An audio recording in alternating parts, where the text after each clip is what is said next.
2019, and welcome back to the first episode of the Mayor's Table in this new year. Today with me, I have a special guest, City Manager Rob Mays. Rob, welcome.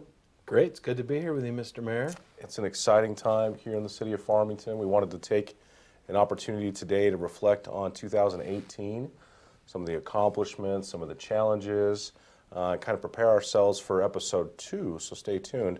Later this month, we're going to start talking about 2019 and what to expect for the community going forward. But we definitely want to highlight 2018 and make sure we gave people a little bit of input, information on things that we've done and been doing.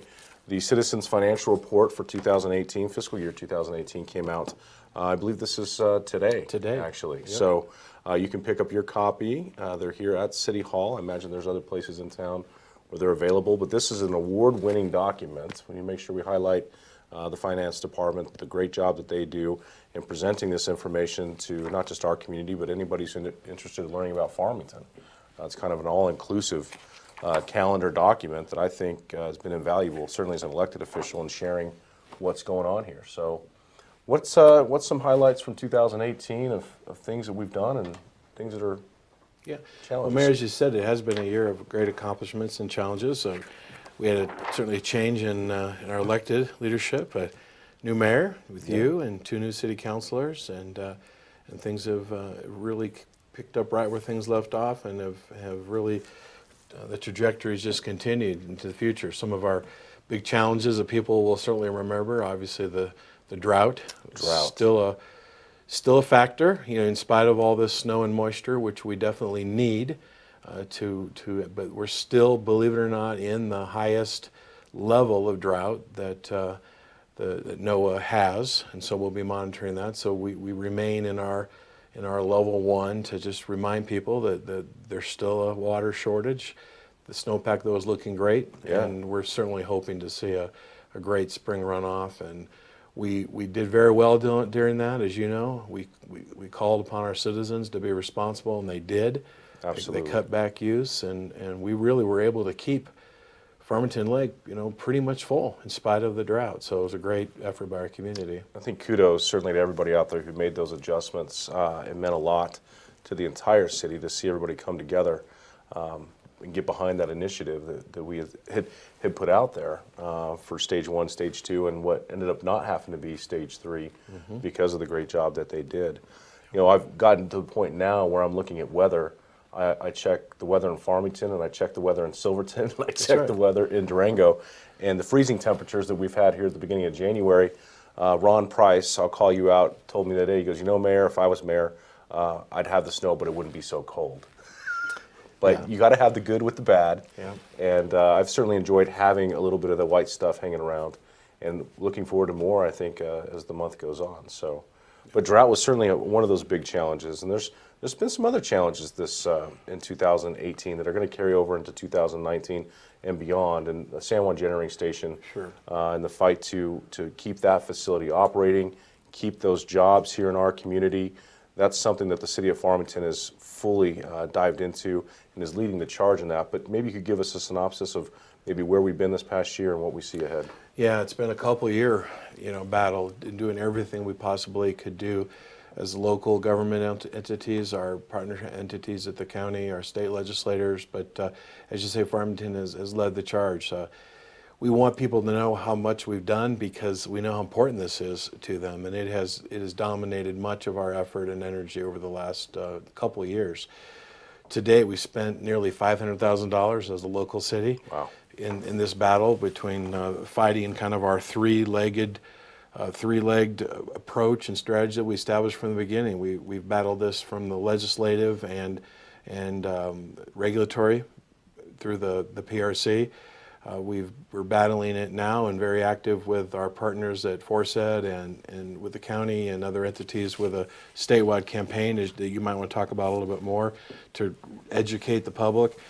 And then the third leg of the stool that Farmington has really taken the lead on is that is the battle that we've had to try to market the plant to a third-party merchant owner that would come and take the plant and operate it and save those jobs. That really is our best chance.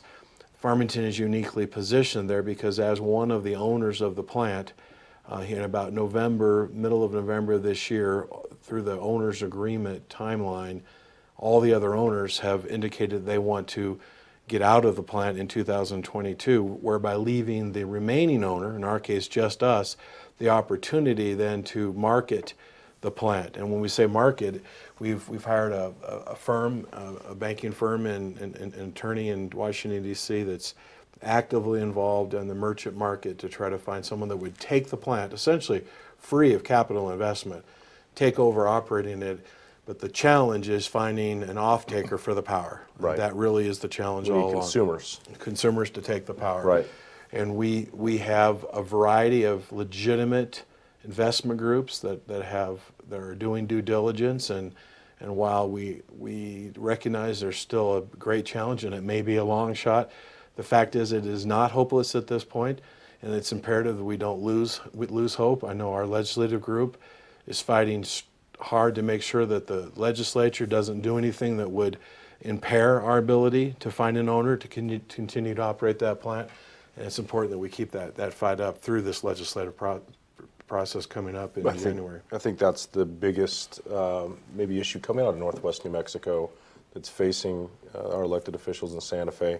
Had an opportunity, of course, to spend some time with the Speaker of the House, Brian Egoff, and Senator Candelaria, and talking about what legislation would look like of something that we could support here from Farmington. And I just want to be clear, one of the first focus of each person who was in that room from this area, it was the extension of the plant.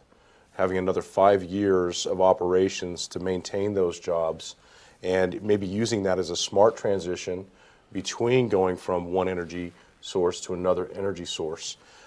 We've talked at length, of course, about renewable portfolio standards in different venues that I've been, and the impact of a 50% renewable standard on New Mexico would cost New Mexicans, or at least PNM customers, a lot of money.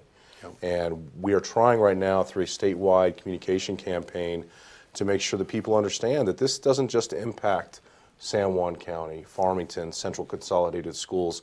This is something that's going to have impact that's going to be seen all across New Mexico. And can we afford to be California?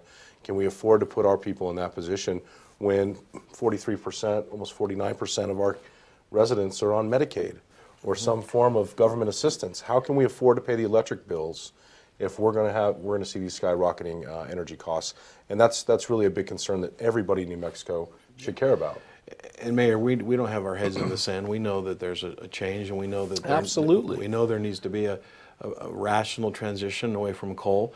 But the focus of that statewide campaign is to say slow down, right? And ask our state governor and legislature to do a true economic analysis of the true impact statewide, and to help citizens understand this is going to affect them. And if we follow in the path of California, as you said, which is what's being proposed by PNM and some of our legislatures, that path has led to skyrocketing electricity costs because they move too quickly towards renewable. And so we're saying slow down and let's have a responsible transition.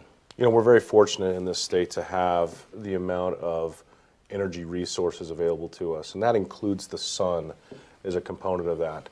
Let's be responsible in how we use this, how we develop industries that use it, so that we can grow economically. I mean, that's something that certainly every person in the state can buy into, because we have that ability. But let's not move in haste to follow the lead in California, where it's a totally different landscape. It's a totally different economic environment, so to speak. So certainly energy makes the state great. That is a challenge that we're going to be facing here going into 2019. We have, the abandonment process coming up. Those are things that we can talk about here as we move closer to that. So beyond the issues the challenges, drought was a challenge, maintaining those jobs is a challenge. But I would like to make this statement as well. For me, I think it's less about whether or not it's jobs at San Juan Generating Station as it is about jobs in general, high-paying jobs. And if we have the capability of bringing in industries that can utilize natural gas, which we sit on the largest supply in the United States right here in the basin, getting those companies in here to recognize the value, the quality of life that we have in our city, and building a place to utilize it. That, to me, let's bring 1,600 jobs in that way as well. Absolutely. And that's something that we are working on. something that we know that Forsyth and San Juan County, as we all partner up together to say, what does the future of our area look like? We are looking to those companies to come here and make a home. Yeah, and that's going to be the major part of the topic of, as you announced earlier, to next week's topic is the initiative that you took in leading this last year to a major transformation of how Farmington operates and our focus on economic diversification with the passing of a 0.25% tax dedicating $4.4 million a year Right. to economic diversification and community transformation. And so it's a risk. We've stepped out, and now we've got to invest that money in a way to try to plan for the future. Got to get our bang for our buck. But in terms of those are some of the challenges. We've also had some great accomplishments in the last year, and for us, it continues to be a focus on infrastructure. Yes.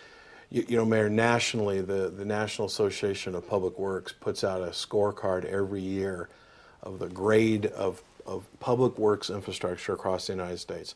And nationally, we have a D- in this entire nation in terms of where our infrastructure stands. For the city or No, for the state? The country. Oh, the country has a D-. The entire country. Don't scare me like that. I'm not. So we see all around us, around this nation, around this state, around this region, where infrastructure has been neglected because it's very difficult for elected officials to speak the truth to their constituents and say we have to raise rates and invest in infrastructure. We have to pave our roads. We have to do these things, and we can't print the money to do it. And if we don't do them now, it'll cost more later. And so we have had a great focus going back, for two mayors ago Yeah. and city councils to make those tough decisions. And you've certainly stepped into that. But I think it'd be fun just to kind of go through just almost a laundry list with, Sure. with your viewers to look at some of the things we've accomplished. And some of the things are invisible and people don't know about. And I find myself interested in those kinds of things now as a city manager that I used to ignore. But for example, we invested in the last 2 years, finished up the project this year, over $22 million on a new wastewater treatment plant. Amazing facility. Yeah, no one's going to know that happened. We take for granted when we flush the toilet that it goes out, it's dealt with, and it goes into that river in a safe way that our citizens aren't being fined by the EPA. Sure. And through this new process, the new technology that's been implemented there, the water that comes out of the river that we use, when we put it back in, it's actually cleaner It's than when we cleaner, take it we out, put it which back. is Yep, that's just speaks exact- volumes to that that's type of exactly right. investment. We replaced 19 major sewer lines this year, 9 water lines. We refinished over 15% of all the streets in Farmington last year. Now, first people might go, yeah, we know, we saw the orange cones, but think about the consequence to not doing that. Right. It's imperative that we maintain our infrastructure. You said it a minute ago, one of our jobs is to create the environment, whether it's the placemaking and the sense of place and the things for quality of life, but it's also the infrastructure needed for the private sector to fail, to succeed and not fail. And over time, we're going to find more and more a competitive advantage that we have here with low electricity rates, low water rates, and great infrastructure that any company could come here, and we have the infrastructure to serve them. We mentioned some of the big projects. Obviously, the downtown complete streets is on its way. It's going to be a big focus of the next year. Should be a lot of private investment that we see come into that area. Well, I we think, already when are. When we see that. We've already heard about property owners and people that are looking at different things to do and businesses moving into town.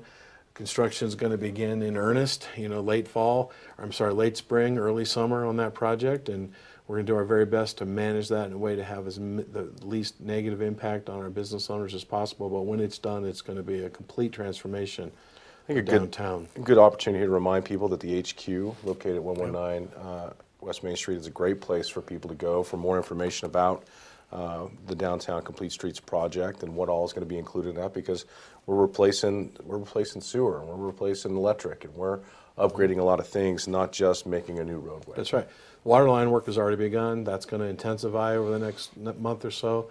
We're going to start to see electric infrastructure being done. Those will be the first things that will be happening, and then we'll be digging into the project. Well, obviously, we have recently had the ribbon cutting of the Civic Center, a project that began a couple of years ago when the council passed the Civic Center or Convention Center fee, $2.50 per room night that's funded that $12 million rehab of our Civic Center, and it's amazing. And Yeah. hopefully your viewers have been there to see it. And Well, we had the Chevelle Shepherd event, another highlight of 2018 was yeah. success of our young Scorpion Chevelle Shepherd on The Voice. absolutely, And can't say enough about that. yeah, that was a fantastic opportunity to actually bring people into the new Civic Center and show them its capabilities, recognizing now we have a free concert coming up for Chevelle here at the end of the month too that we need to make sure our viewers know about. So Bistai Bay at Brookside Park, another big project that people are looking at right now out there. Yes, it's going to be big enough. I know there's been a lot of questions about, is it going to be big enough? Well, it's going to be $8 million big. Is how big as it's going to be. It's going to be as big as we can make it, that's for sure. And it's going to be really great. And a couple weeks ago, you led an initiative with the council to add an additional $100,000 of funding to make the water feature itself The centerpiece of the playground. bigger and better. We've got the 2 giant slides, the lazy river, the lap pool. It's going to be a great attraction and a great quality of life factor for our citizens. It's important for people to understand that at a time that we go out to bid projects, any amount of time that passes from the point that it's the plan and bid and before it comes to construction, prices change. The world changes. Tariffs happen. And so because of that, there, in my experience anyway, over the last 5 years now, is that I can anticipate there being a 10, 20% increase, even on road paving. Yeah. Those things change over time. So councils have to make a determination of, are we willing to put the additional money in there to create the venue or build the road the way that we know that our community wants it? And that's a tough decision to make. And I think in that additional amount of money that we put into Bistai Bay, it's going to pay off for this community. Yeah, and those are dealt with inflationary and market factors. Sure. But the other thing to keep in mind is during all of our these things they start as just guesses, and then they move into, you have architects and engineers estimating, but you don't know the price of a project until you put it out to bid, Right. and the market bids it. And so sometimes that's thought of as being over budget. No, there never was a budget. There was just a plan with an estimate until we got the bid prices. And it is true. The bids came back in this project about $2 million higher than our architect had guessed that they would be. And so right from the start, this project cost more than was anticipated. But there was never a budget established until the council set the budget and we awarded the contract, and we're not over that budget. What we did a couple weeks ago is came back to the council with some options to consider some upgrades that had previously been determined that we couldn't afford to do, but we wanted the council to take a second look at those because we really felt that the public would be disappointed Sure. if we didn't have those. Lesser projects, I mean, there's so many to mention that we can't, but Lake Farmington Campground was completed this year. We did a lot of work on ball fields this year, added lights to the soccer fields at Owen College. We did a facelift here to City Hall that's almost completed if people have driven by. We took a very, very old, antiquated, almost embarrassing City Hall for our community and for comparatively little money, about $700,000, did a complete facelift of the outside of it, and it just looks modernized it, cleaned Absolutely. it, and it was a way to get a lot more out of this building Sure. without spending a lot of money. Well, I know we're coming up on some time here. I know that there's a lot of things out there that you all have questions about, concerns you may have, or ideas, and we certainly want to make sure your elected officials, we are available, accessible. Please reach out to us through our emails, through our office phone numbers here at City Hall. We want 2019 to be even better than 2018. In the next episode, we're going to talk more about what 2019 looks like. We want to definitely give you the highlights and the overview of this past year. So, Rob, anything else you want to add here at the end? No, I look forward to our next episode. All right. Well, Happy New Year again to everybody out there. We'll see you next time right here on the Mayor's Table.